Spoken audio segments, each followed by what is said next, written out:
Acá, mucho gusto de compartir esta mañana con ustedes, gracias por estar ahí. Voy a tratar de ir rápido en la intro. La agenda ya la conocen, así que voy a omitir leerla para ustedes, pero vamos a estar partidos en dos bloques, vamos a tratar de estar lo más ajustado que podamos a la agenda, y 10:30 vamos a hacer un coffee break. Adicionalmente hay una aplicación para la última parte, que es el Data Storming, que si quieren pueden entrar en vote.crowdpur.com/vote. No sé, Mara, si querés contar vos cómo es que funciona. Un minutito mientras anotan el URL, porque lo voy a sacar en un instante. Muchas gracias, buen día. Es muy importante si pueden ingresar a esa URL. La idea del segundo bloque es poder interactuar, es totalmente descontracturado y para poder escucharlos a ustedes también, por lo cual luego de la presentación de cada uno hay una pregunta o dos preguntas referidas a la presentación y queremos conocerlos y queremos saber dónde estamos parados todos, así que por favor si pueden entrar. Bueno. Genial, entonces me presento yo, ya que presenté el talá. Mi nombre es Gustavo Guaraña, soy el presidente y CEO de Snoop Consulting y reparto mi tiempo entre mis dos pasiones. Hay gente a lo mejor está toda su vida buscando una pasión, yo tengo la inmensa fortuna de haber encontrado mis pasiones a los 8 años, a los 11 exactamente, yo empecé ya a estudiar las dos cosas que más me gustaban. Aprendí a programar muy jovencito, y la magia ilusionista, que no es más que una especie de comunicación.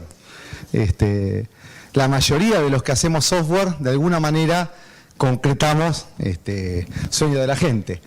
Pero también buscando el propósito de nuestra organización es una empresa que crea productos digitales para nuestros clientes, pensamos lo mismo de siempre, cuando alguien quiere comprar un taladro, en realidad lo que está buscando no es una máquina, un aparato, sino que lo que persigue son agujeros. Y cuando alguien busca un producto digital, lo que en realidad está queriendo hacer es introducir un cambio en su organización o en la forma de hacer las cosas. Así que de esto va a ser el tópico que yo voy a hablar en esta primera introducción, un poco del cambio. ¿Y por qué es importante? Bueno, porque es lo que nos va a permitir, en un mundo tan competitivo, mantener un rol de liderazgo frente a nuestros competidores, lo que separa a los líderes de los seguidores. Por otro lado, es esencialmente importante en este momento porque vivimos en un tiempo que el sociólogo Zygmunt Bauman caracterizó como los tiempos líquidos, la modernidad líquida, que lamentablemente falleció este año. Otros denominan al mismo fenómeno VUCA, si tuvieran por las iniciales, que explican a los adjetivos que mejor caracterizan nuestro tiempo, que son la volatilidad, ¿sí? Nada de lo que hagamos o de lo que esté hoy parezca muy firme va a durar para siempre. De hecho son bastante efímeras la mayoría de las cosas que parecen reglas hoy en día. La complejidad, ya no podemos explicar más el mundo con una ecuación lineal, con una recta, o tratar de entender a la gente o a los consumidores con un promedio o siquiera con una distribución normal. El mundo, para poder explicarlo, si queremos, si vale la pena para nuestro negocio, tenemos que entender que es un mundo complejo y que cada vez requiere más la segmentación hasta llegar a los individuos. La ambigüedad, ya nada es blanco o negro, bueno o malo, aunque suene muy feo, tenemos que acostumbrarnos a que tomamos decisiones y tenemos que tomar decisiones en un contexto de ambigüedad. Y finalmente, la incertidumbre. Como dicen los hermanos Cohen en una película, la prueba de que nadie puede saber a ciencia cierta lo que va a suceder en el corto plazo, aunque vamos a ser juzgados por las decisiones que tomemos en el inmediato. Decía Voltaire que la incertidumbre es una posición incómoda, pero la certidumbre es una posición absurda. Y también me gusta esta idea de Stephen Hawking, que incluso los que piensan de que está todo predestinado, de que nada puede cambiar, miran a ambos lados de la calle antes de cruzar. Entonces, y nadie creo que estaba suficientemente loco para cruzar, salvo la Nata, que decía que cruzaba leyendo La Nación, Libertador, ninguno cruza la calle sin mirar a ambos lados, y eso tiene que ver que pensamos que algo podemos cambiar nuestro destino. Estamos en un momento de crisis, pero los chinos saben que tienen dos ideogramas para describir una crisis. El símbolo de arriba, que significa peligro o amenaza, y el de abajo, que significa oportunidad. Y como toda buena crisis, nos está presentando un montón de excelentes oportunidades. Yo veo un montón de gente mayormente joven acá, y muchos probablemente sean emprendedores, y créanme que es un momento excepcional para que podamos competir con, a lo mejor, posiciones que parecen súper sólidas y afirmadas, y en este momento, precisamente, es cuando podemos movernos más ágilmente que la competencia más estabilizada para conseguir mercados. Entonces, como dice la maldición china, ¿no? Ojalá te toquen vivir en tiempos interesantes. Creo que no estamos viviendo en una época de cambios, sino que estamos precisamente viviendo en un cambio de época, ¿sí? Es el momento en el cual nuestra sociedad está transformándose, la sociedad toda, los individuos y las organizaciones. La transformación digital, producto de la transformación digital, no significa la sustitución, no es cambiar lo mismo que yo hacía antes para hacerlo ahora usando computadoras. Así como soy apasionado por la informática, también hace un tiempo, reflexionando sobre nuestra actividad, me di cuenta de que hacía más de 60 años, 70 años que los informáticos estábamos resolviendo el mismo problema de maneras más o menos parecidas, ¿sí?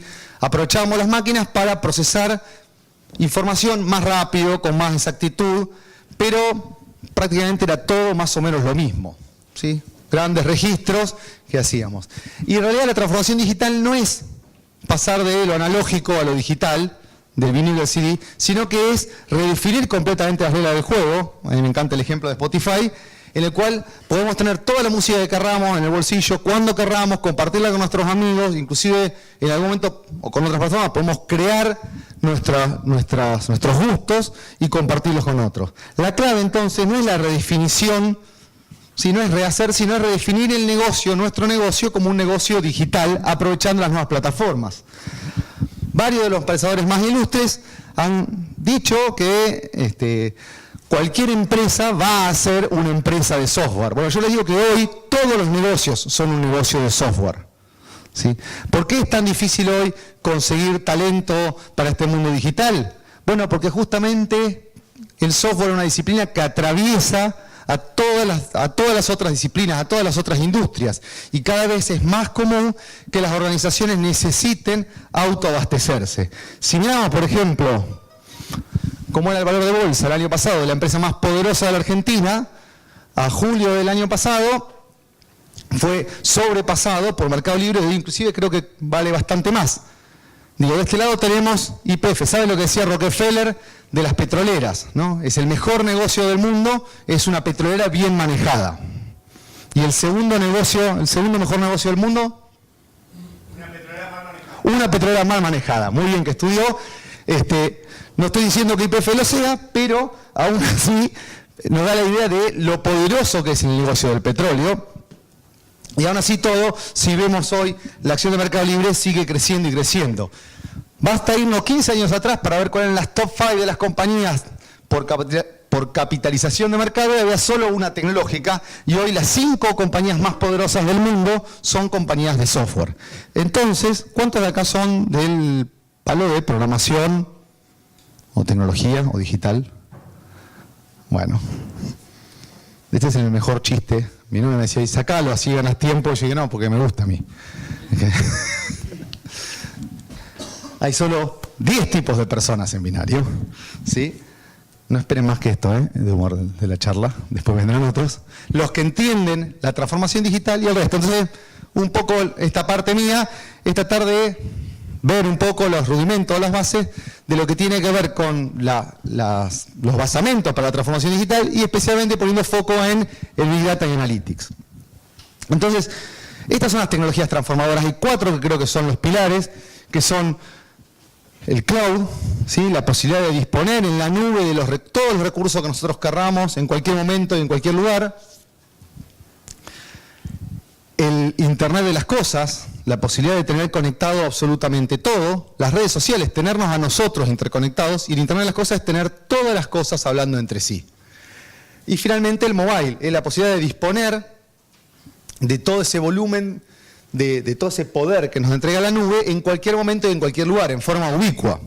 Todo esto produce una inmensa cantidad de datos que cuando los explotamos correctamente podemos no solamente hacer análisis, sino inclusive crear cierto tipo de aprendizaje de máquinas. Y vamos a hablar un poquito de eso más adelante.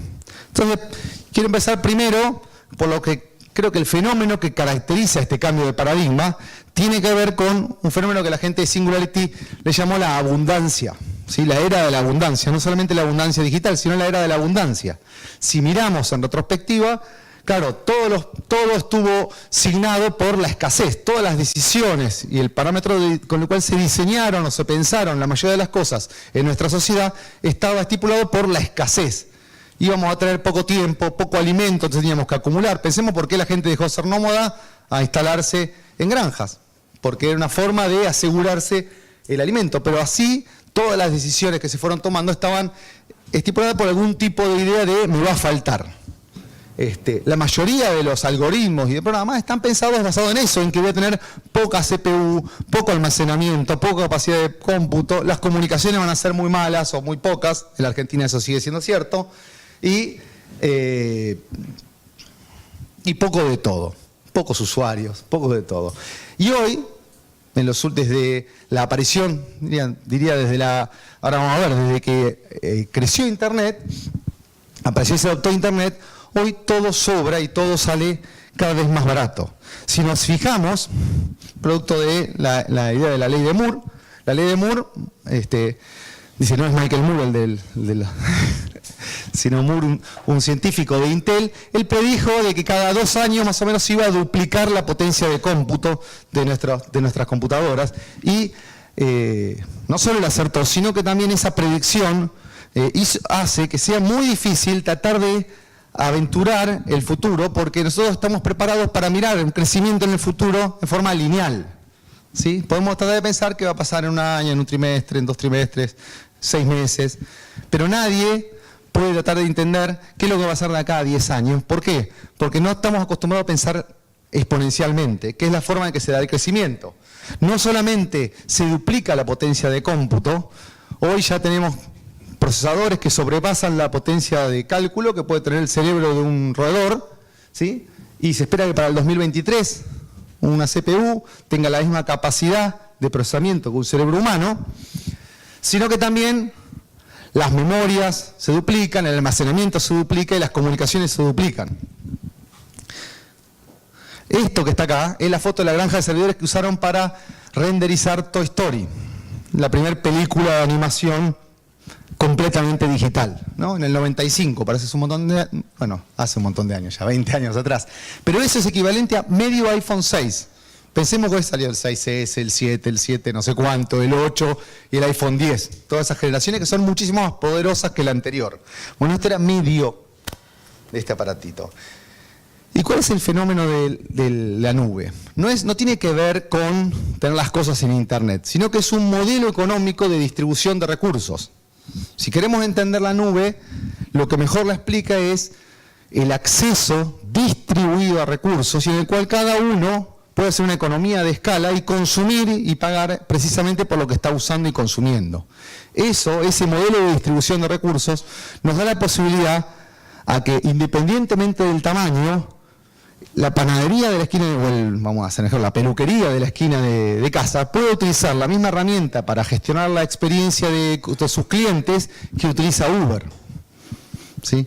Que podamos usar el mismo almacenamiento para las fotos de mi e-commerce que el que utiliza Netflix para guardar todas sus películas. Eso es lo que mejor explica qué es la nube. No tiene nada que ver con... Sí, además están en Internet, pero en realidad es un modelo económico de distribución de recursos. Y lo que lo habilita principalmente es esta inmensa red de redes. Es el cambio que pasó cuando apareció, yo le digo, con la red de agua potable. ¿Sí? En la cual nosotros dejamos, a partir de que tenemos la red de agua potable, dejamos de pensar, por más que no esté tarifado acá, aún en los países tarifados, de consumo de agua según lo necesite. Y es una cuestión de conciencia social si uso más o menos agua. A diferencia de cuando tenía que depender del aguatero, en el cual yo tenía que hacer una especie de predicción de cuánta agua potable íbamos a usar para decirle al señor baje 2 bidones o 6 bidones. ¿Sí?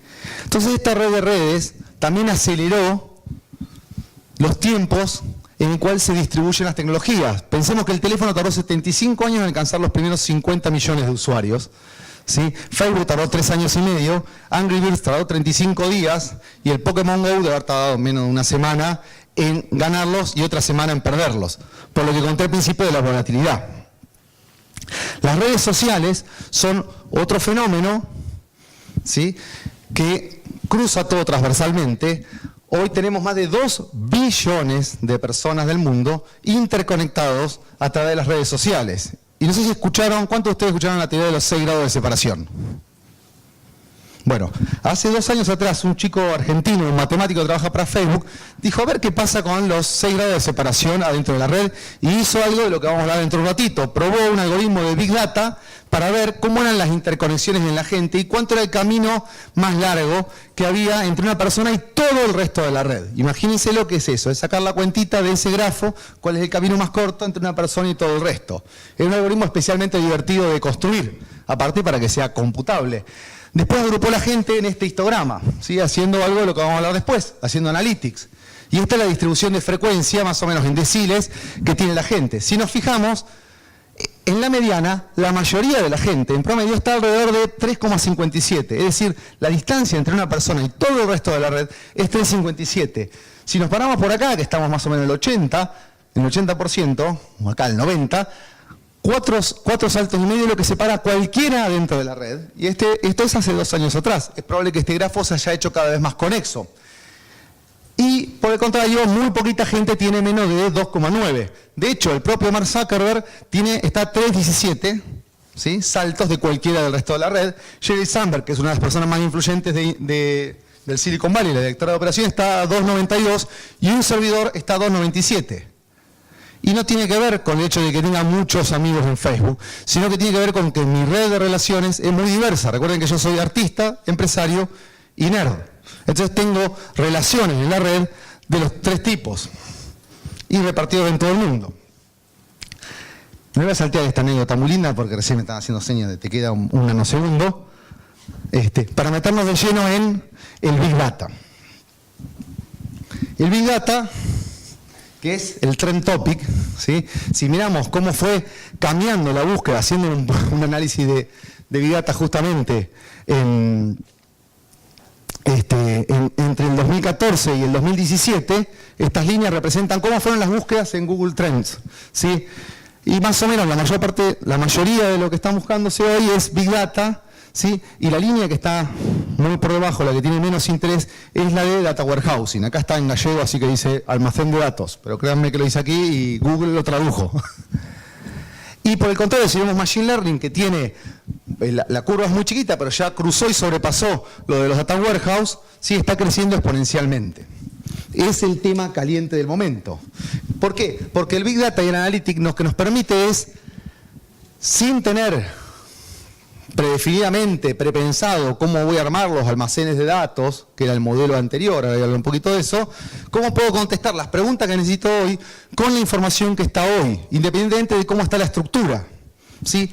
Antes, hasta ahora, cuando veníamos de la era de la escasez, teníamos que pensar exactamente, bueno, me voy a guardar el promedio de cuánto consume cada uno porque eso gasta poco. Y decimos, bueno, guardo absolutamente todo, cada compra, cada ticket, detalle de cada ticket, cuáles eran los amigos de la persona que vinieron al local de esa manera. Y la foto de la cara cuando entró y cuando salió del local después de que compró la ropa o se cortó el pelo. Finalmente, esto también nos permite a nosotros predecir, pero no predecir cualquier cosa, sino hacer predicciones que resulten relevantes. ¿Sí? Es muy fácil hacer predicciones, pero a veces son muy genéricas. Si una predicción es muy acertada, probablemente no nos sirva para tomar ningún tipo de decisión. Entonces, ¿cómo es el modelo que llevamos hoy? Quisimos construir los warehouse, los almacenes de datos, con una idea de acumular la información para consumirla más adelante. Y la realidad que tenemos hoy, que encontramos hoy en la mayoría de las corporaciones que tienen inmensos volúmenes de datos, grandes volúmenes de datos que entran en un móvil, producto de la abundancia, o sea, el data warehouse de todas las llamadas de una compañía telefónica probablemente entre hoy en el almacenamiento de un teléfono móvil o los tickets de un supermercado. Y se guardaba, pero nunca se llegaban a analizar de una manera significativa. Aparte, estos modelos representaban una vista de la realidad prescripta con mucha anticipación, y como estos modelos tardaban años en diseñarse, en implementarse, en escribirse, generalmente cambiaba el management y cambiaban para qué lo necesitaban. Por otro lado, se creaban por comité, ¿sí? Eran como construir la muralla china, era una verdad acordada, ¿sí? Y contestaban preguntas predefinidas, o un tipo de preguntas predefinidas. Hasta que hace unos años, en 2012 si mal no recuerdo, sí, la Harvard Business Review sacó esta tapa, ¿no? Dice, de Big Data, diciendo que los científicos de datos eran la carrera más sexy del siglo XXI. Fíjese que recién, 2012, 5 años después, hoy diría que es el momento que está teniendo un poco de auge, porque pasaron casi 5 años y muy poquitos vieron esto. Y la realidad es que mientras tanto, y aún hoy, el Big Data es como el sexo entre adolescentes. Dice, muchos hablan, pero pocos lo tienen. Esto aplica más en otros horizontes, a jugar por lo que hacen mis sobrinos. Pero bueno, apareció este tipo, el científico de datos, que es una mezcla entre un programador, una persona de estadística o de análisis de datos, y alguien con mucho conocimiento en comunicación. ¿Sí? En el medio de estas cosas podemos encontrar el data scientist. Hoy está apareciendo un término nuevo de moda que es el científico de inteligencia artificial, pero es una versión remozada de esto, como vamos a ver en un instante. ¿Y qué es la ciencia de datos? Bueno, va desde el procesamiento puramente transaccional, por ejemplo, para aplicarlo para mejorar la calidad de los registros que tenemos en nuestra base de datos, a algo descriptivo, en el cual nosotros podemos ver o visualizar de una manera que nos permita hacer toma de decisiones, porque los seres humanos todavía somos muy buenos reconociendo patrones cuando vemos imágenes o sonidos, mejores que la máquina, a métodos estadísticos avanzados como análisis multivariado, que nos permite hacer o interpretar, por ejemplo, análisis de causa y efecto, ¿sí? O encontrar patrones, como decía antes, la visualización, a métodos completamente predictivos que nos permiten a nosotros hacer un forecast de un evento que va a ocurrir basado en la información que tenemos del pasado, siempre con ese disclaimer, a lo más avanzado que es hacer un análisis semántico, es decir, tratar de extraer reglas y conocimientos basados en datos puros y duros. Pero vamos a hablar un segundo de qué es el Big del Big Data. Entonces, acá usualmente se usan 3 B corta, voy a tomar esto de IBM que usa 4 y me gusta, y aparte el slide se veía bonito. El primero del Big es el volumen. Si vemos mayormente en los medios de comunicación o a veces ciertos funcionarios del Estado que hablan de Big Data, y resulta que el Big Data lo hicieron con una planilla Excel basada en la opinión de unas centenas de personas. Probablemente eso de lo que están hablando no tiene nada que ver con Big Data. Big Data habla de un volumen de datos grande de verdad. ¿Sí? Lo otro no está mal, pero será otro analytics que uno hace con los datos. No es Big Data. La segunda B corta tiene que ver con la variedad. ¿Sí? Y esto también tiene que ver con el volumen. La variedad de datos no son solo datos tabulados, ¿sí? Como los que podemos encontrar en registros. Ahí sí nos tenemos que permitir incorporar información no estructurada, información que provea posiblemente de foros, redes sociales, opiniones, comentarios o datos que estaban a lo mejor escritos de alguna manera y los logramos digitalizar e incorporar en la máquina para poderlos procesar. Lo mismo, imágenes, video y sonido. Pensemos cuántas interacciones hay. Y un problema que tienen las empresas es decir, bueno, pero que yo no tengo muchos datos para hacer Big Data. Pero es muy barato hoy generarlos. Hasta hace poco era muy caro, o había pocos, porque veía como datos procesables solamente los datos que metían en registros.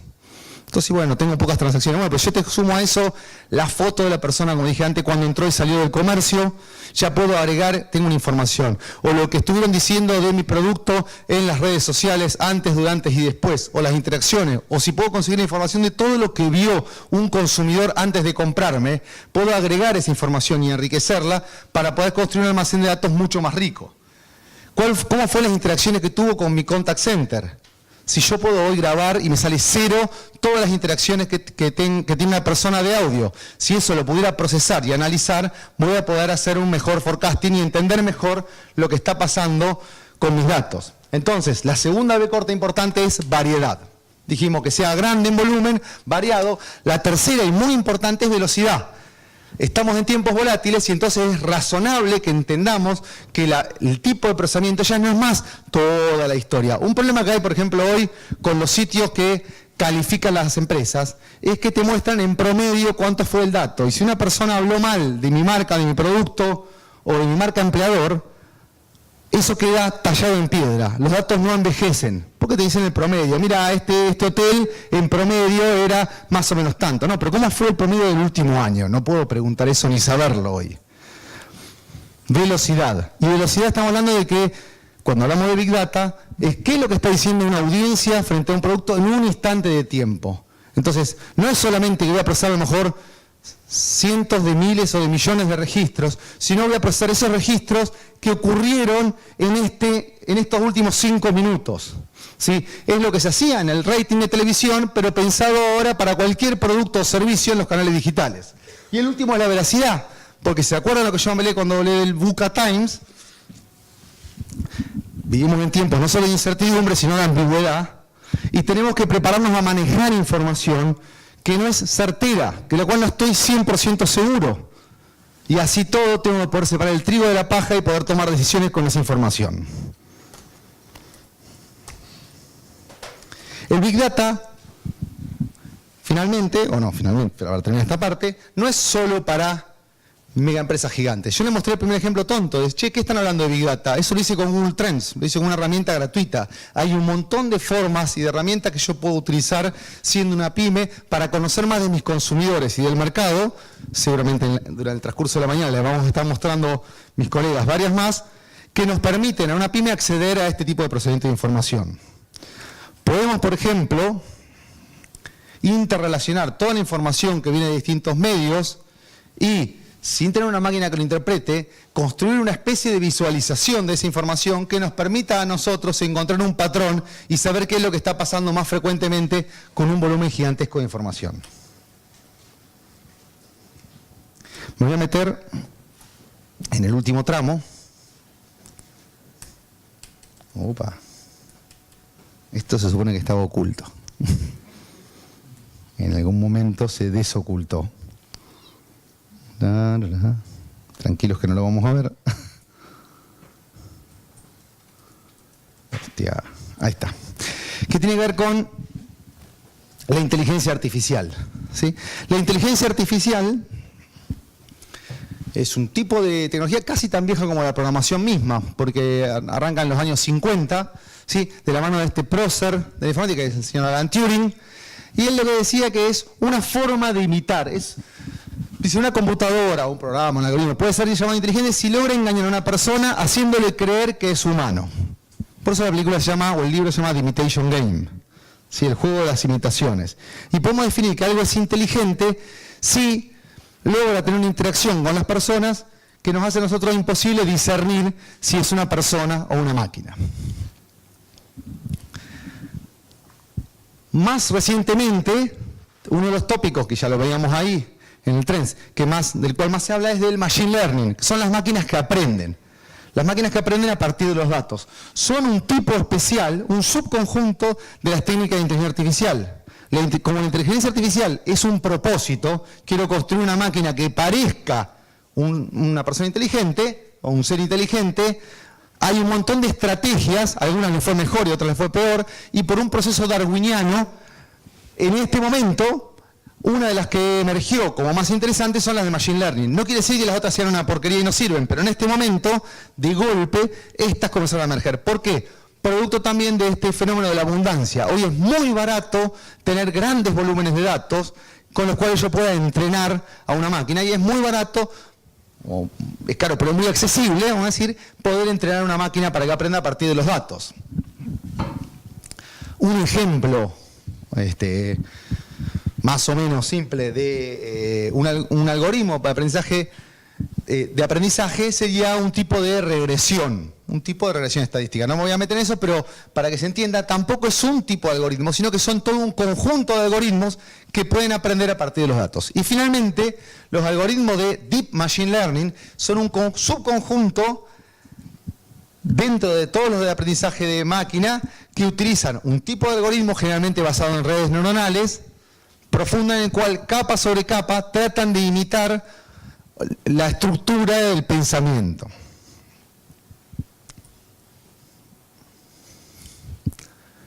Dentro de lo que es Machine Learning tenemos tres tipos de algoritmos, muy rápido. Uno que son de aprendizaje supervisado, en el cual yo le digo esto está bien y esto está mal a la máquina, básicamente, ¿no? La máquina separa las cosas y decís, no, esto está mal, corregí. Por ejemplo, los que han probado alguna herramienta de entrenamiento de chatbot están supervisando un tipo de esos algoritmos. Otros son los no supervisados, en los cuales la máquina solo, ¿sí?, trata de adivinar, por ejemplo, cómo hace el clustering y agrupa a todos mis clientes, ¿sí?, o todas las personas, o toda la interacción en la página web, sin que yo le diga nada, trata de hacer un clustering de los mismos. Y finalmente, unos que son de aprendizaje reforzado, en el cual yo le digo un tipo de criterio de scoring que permite que la máquina diga, bueno, si metí un gol aprendí y si no, no. Ahora le voy a meter un videito muy corto que muestra eso.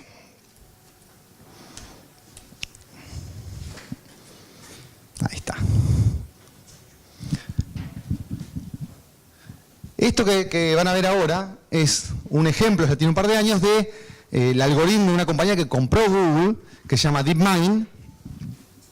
También la gente de Google, en algún momento cuando necesita innovar, compra a otros que lo hacen más rápido. Esta tecnología les permitió a ellos crecer muy rápidamente. Fue la misma que utilizaron para ganar el juego de Go. El Go, que tiene muchísima más complejidad que el ajedrez. Las combinaciones son absurdamente inmensas. El algoritmo lo único que hace es, tiene una cámara conectada a un juego de Atari de los viejos, ¿sí?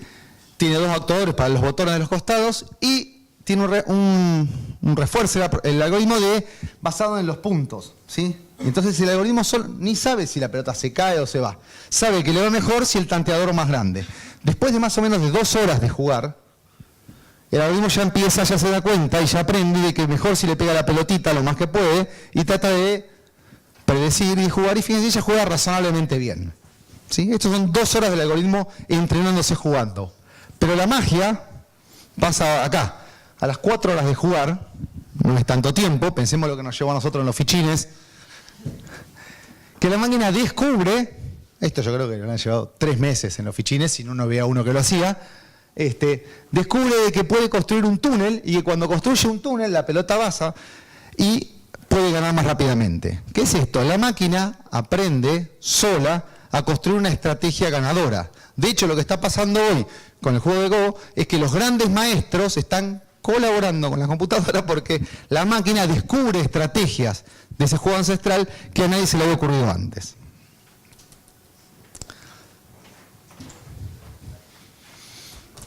Alguien dijo, unos 4 meses antes de que aparezca Google en el mercado, él dijo, los mercados no son demografías, sino que son personas, ¿sí? Son conversaciones con esas personas. A mí me gusta también pensar que las organizaciones y las empresas son ese tipo de conversaciones, especialmente las conversaciones que podemos tener con nuestros clientes.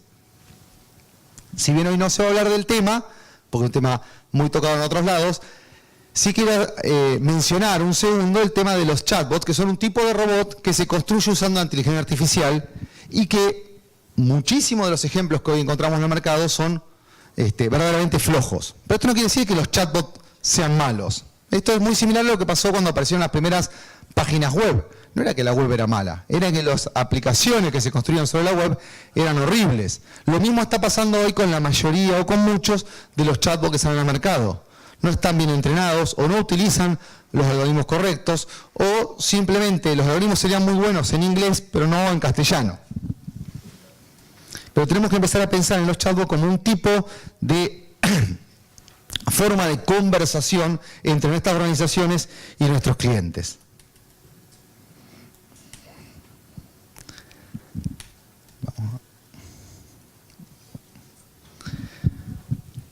Bueno, finalmente Marvin Minsky, que es un científico muy famoso de inteligencia artificial, él dice que las máquinas podrían hacer cualquier cosa que hagan las personas porque las personas no son más que máquinas. Si bien yo acostumbro a poner citas con las cuales coincido, en esta no puedo más que discrepar. Creo que las máquinas, las personas, podemos hacer muchas cosas que las máquinas no pueden hacer, por lo menos hoy y por un buen tiempo. La primera de todas es empatizar con otros seres humanos. Es muy difícil, podrá imitarlo, ¿sí? Pero una máquina puede imitar una emoción, pero no puede emocionarse. Una máquina puede imitar, podría llegar a imitar el hecho de tener una conciencia, pero nunca va a tener una conciencia de su ser. ¿Sí? Entonces hay un montón de estos factores que las máquinas no van a poder hacer para todo lo que se preocupan por el futuro del empleo. Como decía Picasso, las computadoras son inútiles porque solo pueden darnos respuestas.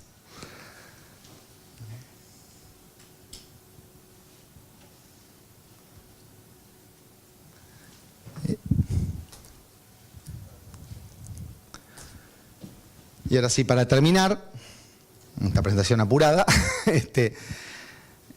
me gusta siempre hablar de esta frase de Darwin, ¿sí? Porque creo que habla un poco de las oportunidades que se nos presentan a nosotros en estas crisis, ¿sí? No son las especies más fuertes, ni las más rápidas, ni siquiera las más inteligentes las que sobreviven, sino las que mejor se adaptan al cambio. Entonces tenemos una enorme oportunidad en este momento frente a un cambio que está ocurriendo, un cambio de época, para transformar nuestras organizaciones digitalmente y aprovechar el camino. Muchas gracias.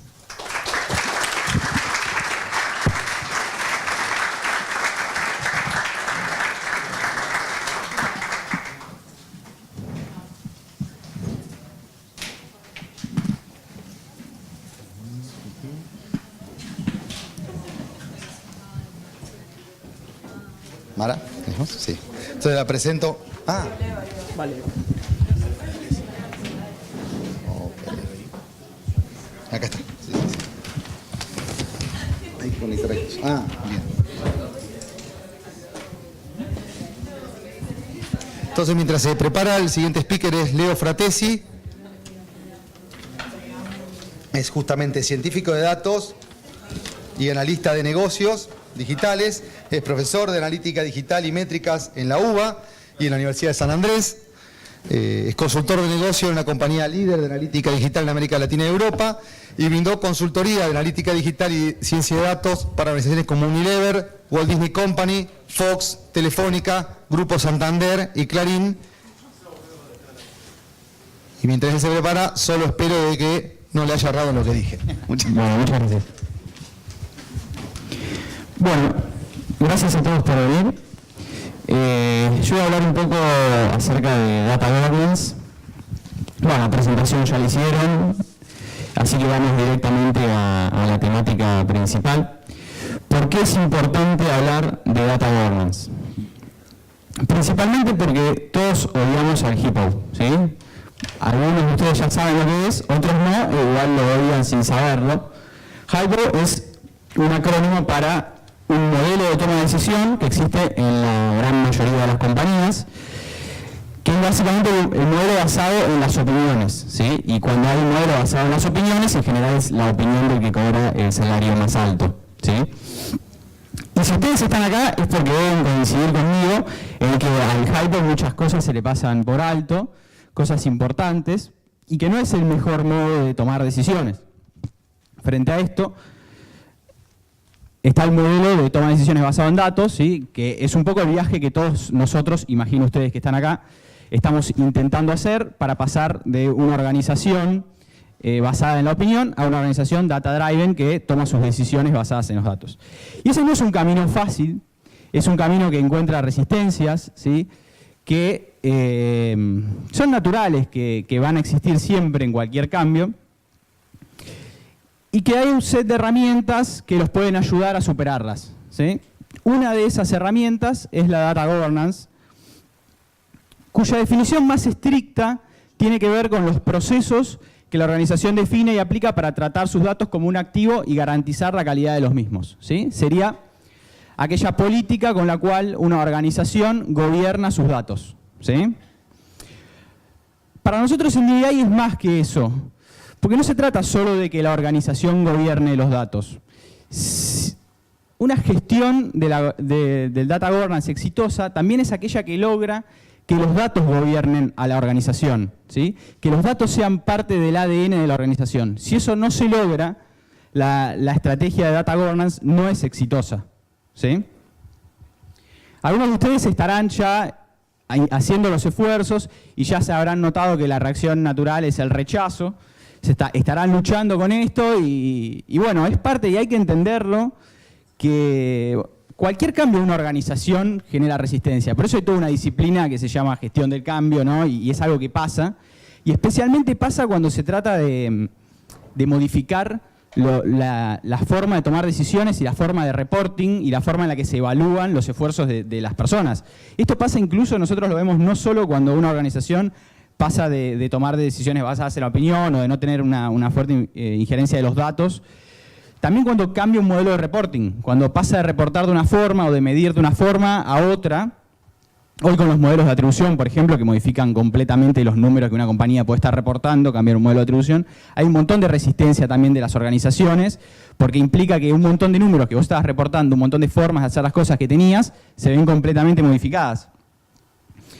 Hay varios factores. Uno es la resistencia a perder el poder, ¿no? O sea, aquel que toma decisiones por su opinión tiene poder que la data se lo va a quitar. Incluso puede sentir menospreciada su posición en términos de que gran parte de su trabajo es tener opiniones y tomar decisiones, ¿sí? En la medida en que eso se despersonaliza, se puede sentir menospreciado, ¿no?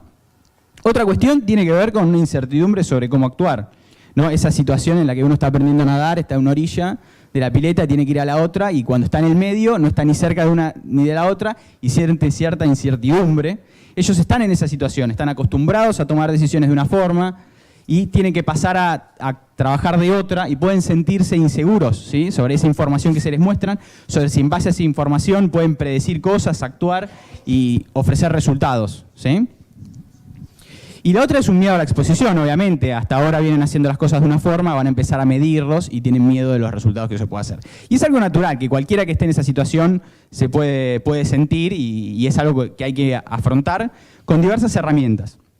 Algunas de esas herramientas son parte del data governance y es sobre las que me quiero enfocar, la calidad, la usabilidad y el empoderamiento en relación a la información. Antes quiero hacer un pequeño detour para hablar de una cuestión más relacionada con esto, que no hay que pasar por alto, que es el quién. No solo se trata de los procesos, sino de actores que tienen que llevarlos adelante, y no es una cuestión menor. Definir un data steward, alguien que se haga responsable de justamente esa calidad y esa usabilidad de la información, es indispensable, ¿sí? Puede tomar muchas formas, puede ser una persona dentro de una gerencia, puede ser una gerencia entera, puede ser distintos jugadores que están distribuidos, o sea, saben que las organizaciones que hoy son más data-driven tienen equipos de datos en todos lados, tienen un analista de datos en recursos humanos, un analista de datos en marketing, etcétera. Entonces pueden ser parte de distintos sectores.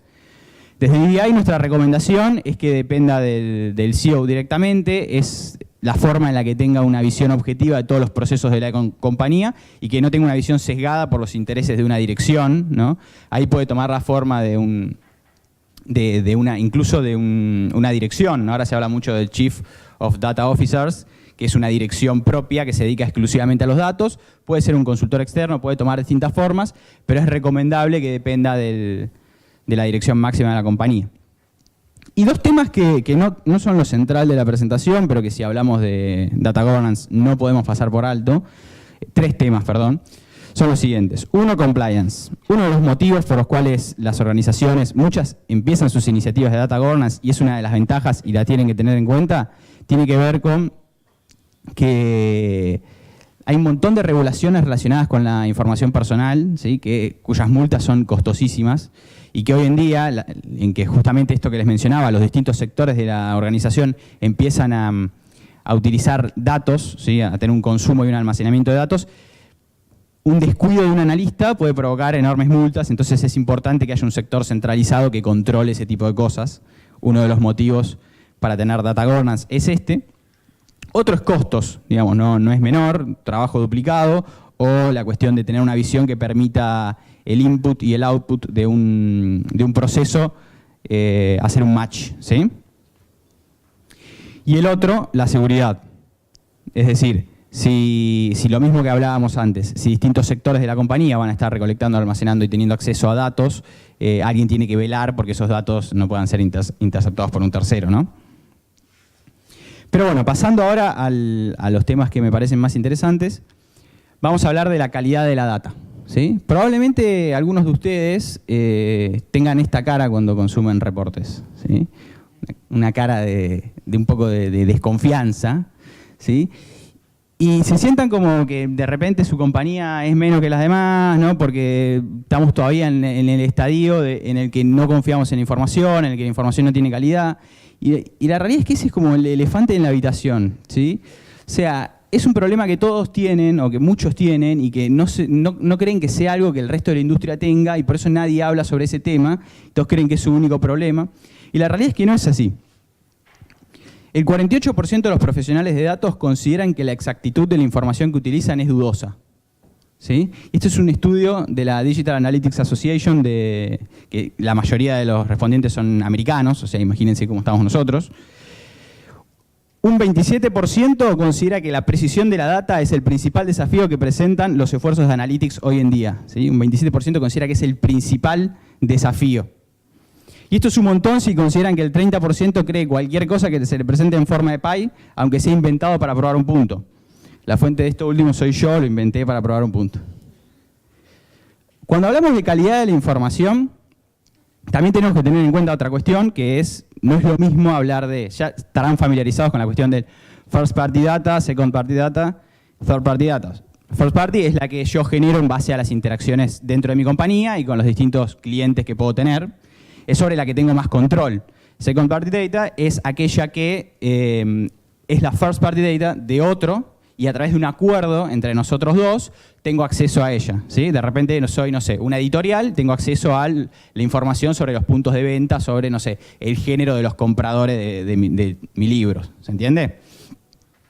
Y third party data es aquella en la que hay una compañía que se dedica a recolectar información de un montón de terceros, y yo a través de un DMP la compro y accedo en un mercado a comprar información sobre otras personas, ¿sí? Para hacer compra programática por diversos motivos, enriquecimiento del CRM, muchos motivos distintos.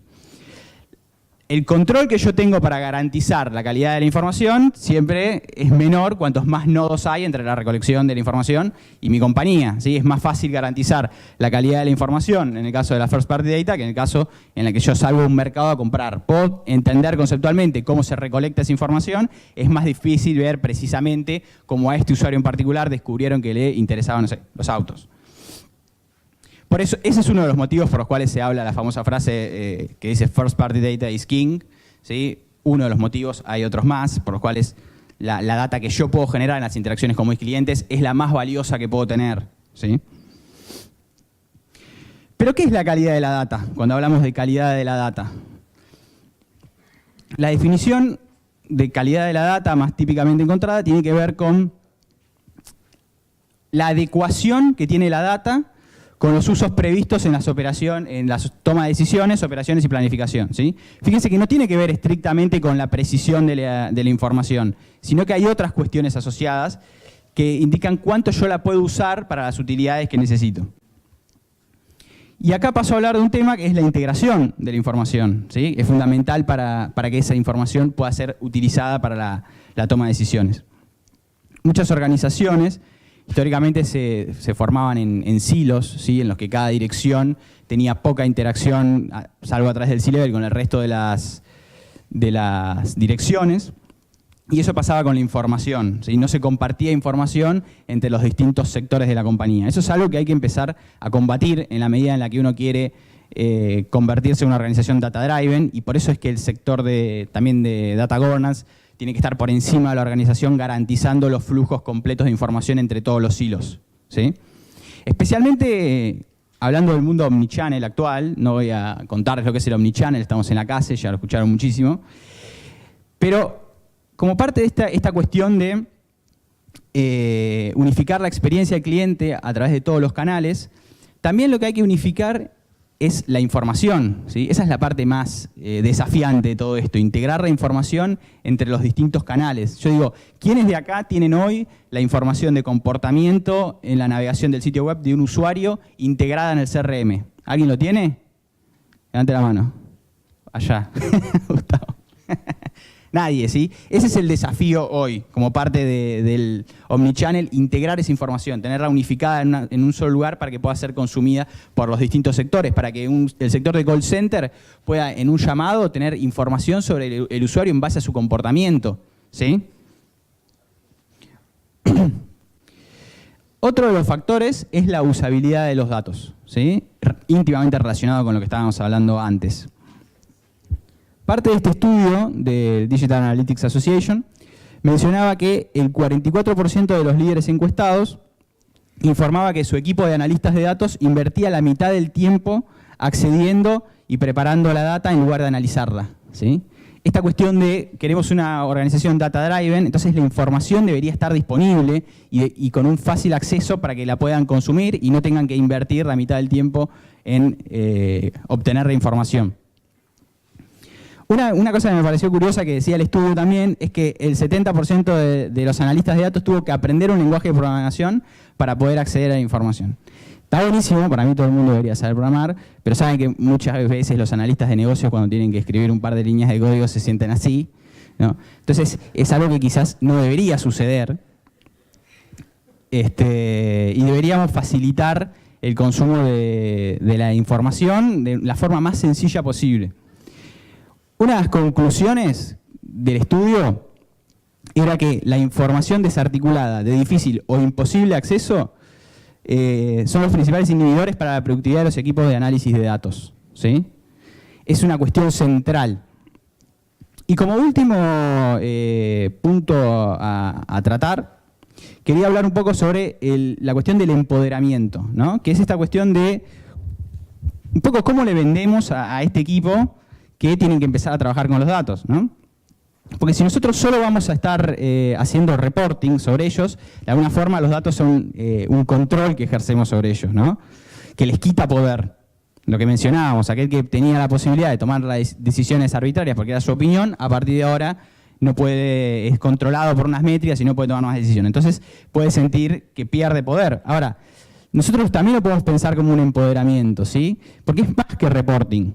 Le tenemos que dar la posibilidad a esa persona para que sea un explorador en la data, para que tenga fácil acceso, pero no a la data ya procesada, incluso a cierta data con un cierto nivel de estar cruda, para que pueda explorarla, combinarla de formas originales y él mismo sentirse dueño de eso, confiar en esa data, que no es menor, ¿no? Confiar en los datos que está viendo y poder cruzarla de formas creativas para él poder encontrar respuestas a los problemas que hacen al bottom line de su negocio, ¿sí?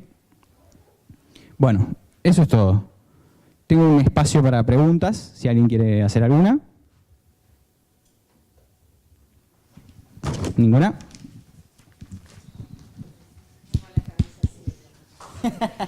¿Muy rápido? Bueno, gracias. Excelente. Bueno, mientras se prepara Mara, la presento, Mara de Stefane, que ya intervino antes.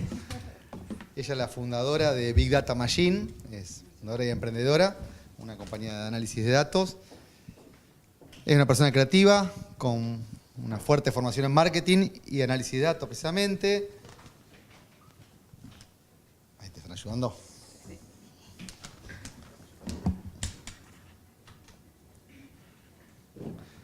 Tiene muchísima experiencia, producto de gestión empresarial. Esto fue un poco de analytics que hizo Claudio, que estuvo hasta las 2 de la mañana preparando el brief de cada uno. Acá comente que estuviste en TechCrunch, en San Francisco, hace un tiempo.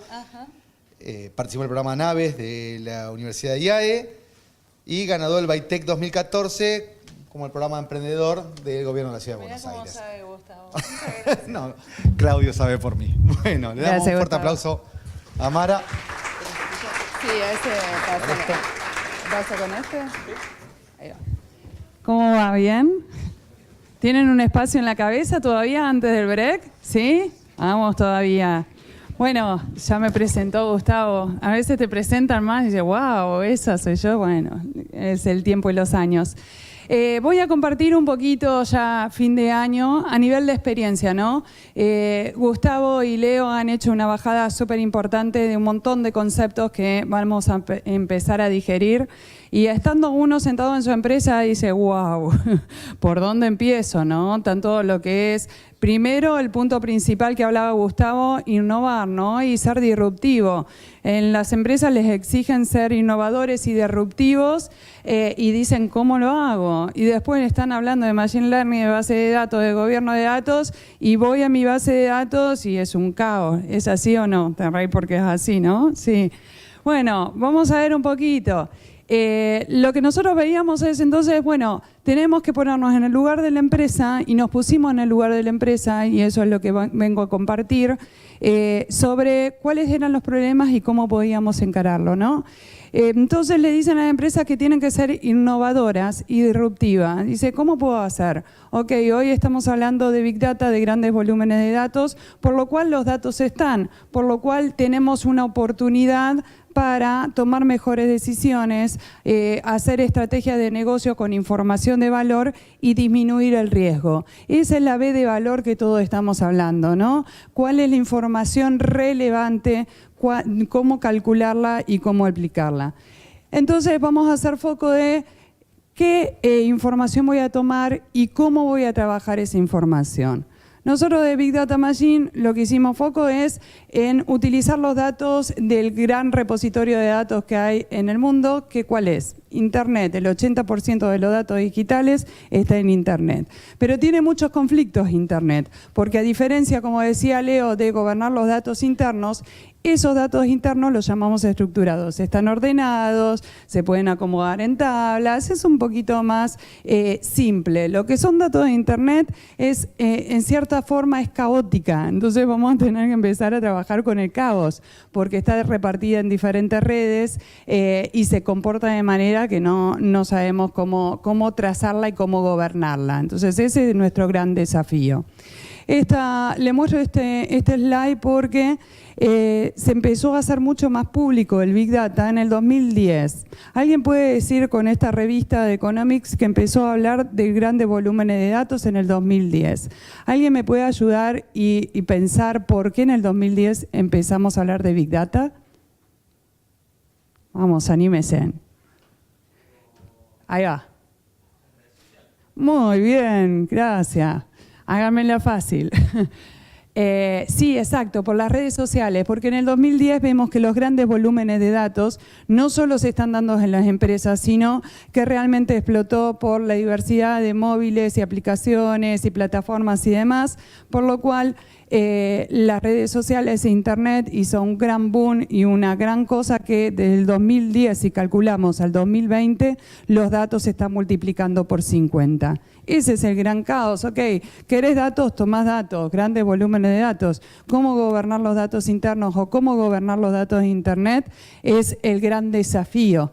¿Y gobernarlo para qué? Entonces, ese es otro desafío que tenemos que saber rápidamente.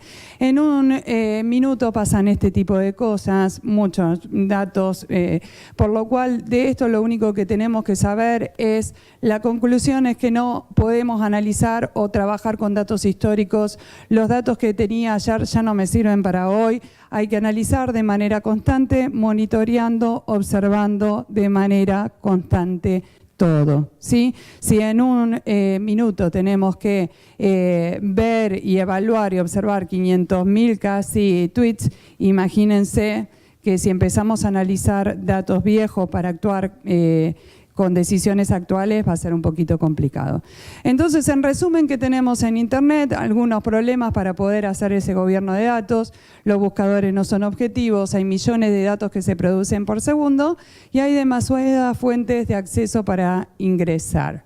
Y este es un gran punto, ¿no? que siempre digo, Internet cuando lo tengo que explicar de manera simple, lo veo como una gran casa. Puede ser tonto el ejemplo, pero es simple porque da una idea muy clara de lo que es. Una gran casa con diferentes puertas, ¿no? Cada puerta puede ser una red social o un sitio que tiene sus propias reglas. Esas propias reglas es el permiso de cómo me abre esa puerta para capturar esa información. Yo de mi lado, de empresa, que quiero tomar datos relevantes, voy a querer tratar de ingresar a la mayor cantidad posible de esas puertas, agarrar la información relevante, ya sea de mi marca, ya sea de la competencia, ya sea de investigación de mercado, si me están diciendo que el 80% de datos está en Internet, para tomar decisiones, qué fuente más rica. Pero tenemos muchos problemas y actualmente se está analizando menos del 1% de esos datos de Internet, ¿no? Entonces, es un proceso y tenemos que saber eso. No hay tecnología, ni técnicas, ni mecanismos mágicos, sino es un proceso de entender con qué jugamos, qué necesitamos y cómo procedemos a capturarlo. Entonces, la gran pregunta siempre es si perdemos el control o no control de los datos. Antes teníamos nuestros datos acomodados en nuestros propios servidores, después empezamos a controlar los datos de nuestros canales online o de nuestras redes sociales, entonces ya decíamos que estábamos controlando los datos de Internet. Y en ese caso, por ejemplo, cuando hacíamos análisis de nuestras propias redes sociales, estábamos aplicando el concepto de lo que llamamos Social Analytics para lo que es el análisis de datos de Internet. Ok, ponemos información en Internet, controlamos nuestros canales, controlamos la interacción que tenemos en esos canales y bajamos la métrica, vemos las gráficas que hablaba Leo, ¿no? Entendemos y nos sentimos muy contentos cuando en una mesa de marketing vemos esas gráficas y podemos mostrar resultados. Pero ¿qué está pasando? Nos quedamos únicamente, seguimos mirándonos a nosotros mismos, nuestros propios canales. Si en un segundo pasa tantos volúmenes de datos, imagínense todo lo que nos estamos perdiendo. Estamos analizando parte de la información y nos estamos olvidando de todo el santo contexto. Nunca vamos a poder mirar con la mirada del otro como nos mira nuestra empresa si seguimos mirando nuestro propio canal. Entonces, ¿qué decimos nosotros? Vamos a hacer el viaje de los datos. No hay que hacer solo un análisis de nuestros propios canales, sino deberíamos seguir al dato. A eso lo que llamamos es listening, cómo hacer la trazabilidad del dato. No ver un canal u otro canal. Si todos los días hay redes nuevas, se caen, se abren otras y otros sitios, etcétera, etcétera, etcétera. Internet es una caja boba que nunca podemos entender cuándo termina, ¿no? Entonces hay que crear un mecanismo para ver cuál es el dato que yo necesito de Internet para utilizarlo. Vamos a seguir los datos. ¿Cuál sería la fórmula mágica para todos nosotros? Sí, ¿no? ¿Cuál sería? La experiencia del cliente sería igual una fórmula mágica de contar con los datos del gobierno de datos internos que hablaba Leo, más los datos, segundo que también hablaba Leo, más los datos terceros y externos, integrarlos todos en una plataforma de gestión de datos, ¿no? Y poder utilizarlo para conocer esa experiencia del cliente. Vamos a empezar con la parte de Internet. Lo que yo quiero hacer, y lo pongo más complicado todavía, es descubrir lo que no se sabe. ¿Y por qué? Ahí está la cosa complicada y ahí hay un cambio de paradigma. También, ¿no?, el cambio cultural, que es mucho más difícil que las innovaciones rápidas que están pasando en tecnología. Porque cuando yo busco en Internet, por lo general, si me hago una pregunta y busco la respuesta, voy a encontrar respuestas sobre un concepto, un lineamiento de información que yo estoy tirando y que más o menos sé qué información va a venir. No sé la respuesta, pero alineo esa información. Ahora, en Internet hay mucha más información, tenemos respuestas a lo que le hace falta a las preguntas, ¿no? Y eso es complicado, es lo mismo que estamos diciendo. Si vemos en nuestros canales, yo sé que tengo X cantidad de publicaciones, X cantidad de videos, X cantidad de promociones y quiero ver el nivel de interacción. Genial, tengo la respuesta. Ahora en Internet, ¿qué pasa? ¿Qué dicen de mi marca? ¿Cómo se mueve la competencia? ¿Qué pasa en el contexto en el mercado? Etcétera, etcétera, etcétera. Entonces, uno de los lindos desafíos es descubrir lo que no se sabe. Lo que aprendimos hasta ahora humildemente, ¿qué es? que necesitamos varias cosas. Para capturar datos de Internet necesitamos una plataforma. Hay muchas plataformas, si se ponen a ver, tienen que estar focalizadas en social listening o analytics canales. Voy a mostrar rápidamente cómo hacemos desde Big Data Machine. Necesitamos una plataforma para captura de datos. No solo las métricas nos van a dar respuestas, necesitamos gestionar esos datos, que creo que es la parte que menos nos gusta, porque hay que ponerse uno a trabajar, a entender, a categorizar y poder sacar esa información de valor, ¿no? Y finalmente poder interpretarla y reusarla. Como hacemos nosotros, si queremos hacer una búsqueda, creamos una parametrización, buscamos el nombre, decimos que queremos buscar. Si es una búsqueda estricta, si hay palabras para descartar, hay empresas muy complicadas, por ejemplo, Claro. Lo digo el nombre porque es complicado, la palabra Claro significa un montón de cosas, entonces tenemos que entender que una plataforma de tecnología no entiende nuestra cabeza y cuando hablamos de Claro puede referirse a muchas cosas. De ahí que hay que refinar, hay que determinar qué quiere buscar uno, en dónde quiere buscar uno. Si estamos hablando de redes sociales y demás, recuerden siempre de la casa con puertas y con reglas diferentes para ingresar y capturar esos datos. ¿Dónde lo buscamos?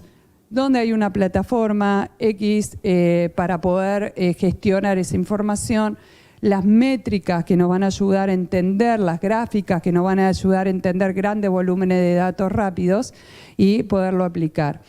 En esta plataforma, datos de Internet o en cualquier plataforma también de datos de la empresa, siempre jugamos con un proceso, ¿no? Captura de datos, algo muy simple, captura de datos, alguna plataforma que me permita hacer el cleansing o la limpieza, es decir, sacar datos que no me sirven, dejar datos relevantes, ¿sí? Una parte que me permita hacer análisis luego del analytics de una herramienta, otra parte que me permita hacer visualizaciones, descarga de datos, ¿no? Y interpretación. Luego que me permitan las visualizaciones, sin ir a casos concretos, las visualizaciones me van a hacer las cosas más simples. Ok, ciertas búsquedas que hice, en qué canales se mostraron, en qué línea de tiempo se mostraron, cuándo hubo más exposición, por qué hubo más exposición. Si estoy comparando una empresa con otra o un producto con otro, lo que fuera, cuáles fueron los cambios y las comparaciones en la línea del tiempo y a qué se debió, más detalles, más ingresos sobre diferentes herramientas. Y finalmente, esto es algo simple, es un ejemplo, pero para que veamos ¿cuál es la diferencia entre tener datos e información de valor y hacer la gestión de los datos, que nosotros le decimos Data Manager en Internet? La diferencia es la siguiente. Nosotros tenemos los datos, necesitamos saber bien cuál es la pregunta y qué aplicar, ¿no? En un caso muy simple vino un cliente y me dijo, yo necesito saber el ciclo, que fue genial, me encantó y por eso lo estoy compartiendo. Dijo, yo quiero saber con los datos de redes sociales cuál es el ciclo de venta de mis productos en comparación de la competencia. Nosotros quedamos, el equipo y yo, ok, vamos a trabajar. ¿Cómo lo vamos a trabajar? Toda la información que se capturó se dividió en diferentes categorías. Este es un ejemplo, puede ser muchas aplicadas a negocios, lo que es conocer y aprender, comprar y contratar, activar e instalar, pagar por lo adquirido, usar, reclamar, renovar. Es como si fuese una línea de curva comercial. De la información capturada en redes sociales se acomodó en cada uno de estos 7 periodos. De esos 7 periodos, esto es algo muy simple, la gráfica que representa justamente eso, se vio cuál era el punto de mayor exposición de cada una de las empresas. Sobre eso se analizó el sentimiento, por lo cual esto es algo muy simple, pero pudimos decir, ok, ¿qué empresa tenía un punto débil en la parte de usabilidad? ¿Cuál era el porcentaje de los que reclamaban y los que se iban del cliente de la competencia? ¿Y cuál era el punto positivo o fuerte de la empresa que estábamos siguiendo? Esto luego se comparó con un análisis de investigación de mercado que se hizo y tardó 7 meses y dio exactamente igual. O sea, no son datos precisos, son datos de Internet, hay un poco de todo, pero sí es una tendencia y sí te da algo muy bueno, que en muy poco tiempo uno puede saber y capturar información de valor, no solo cuantitativa, sino cualitativa, entender la intensidad también que lo dan. En resumen, lo que necesitamos hacer es un proceso. Para analizar datos no se hace de one shot, no se hace una sola vez, sino es de manera constante, de monitoreo constante. Y lo que tenemos que saber es lo siguiente, obviamente necesitamos datos, necesitamos la gestión, pero hay un punto clave que es conocer el negocio, conocer dónde estamos parados, conocer qué queremos preguntar, cuál es la pregunta que queremos hacer y hasta dónde queremos animarnos a descubrir. Un cuerpo de datos y una gráfica no le van a resolver la vida. Se necesita tener una planificación, saber muy bien ustedes dónde están parados a nivel de negocios, tener una herramienta o varias, ir probando para empezar a capturar esa información, gestionarla, interpretarla y seguir adelante. Bueno, muchísimas gracias por la atención. Vamos al break.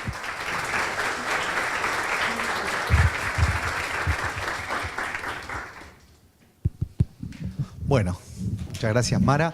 Vamos a hacer un pequeño cambio de agenda en aras de, creo que del bien común. Vamos a adelantar el break y la charla de Ibris, va a ser la primera charla después del break, así que les pido que aprovechemos ahora un momento. Van a estar todos los speakers afuera tomando café, así que si quieren acercarse para hablar, cualquiera le va a hacer las preguntas.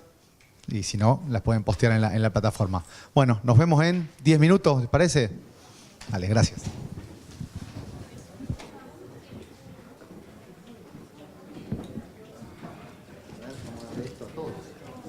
Lo hice rapidísimo,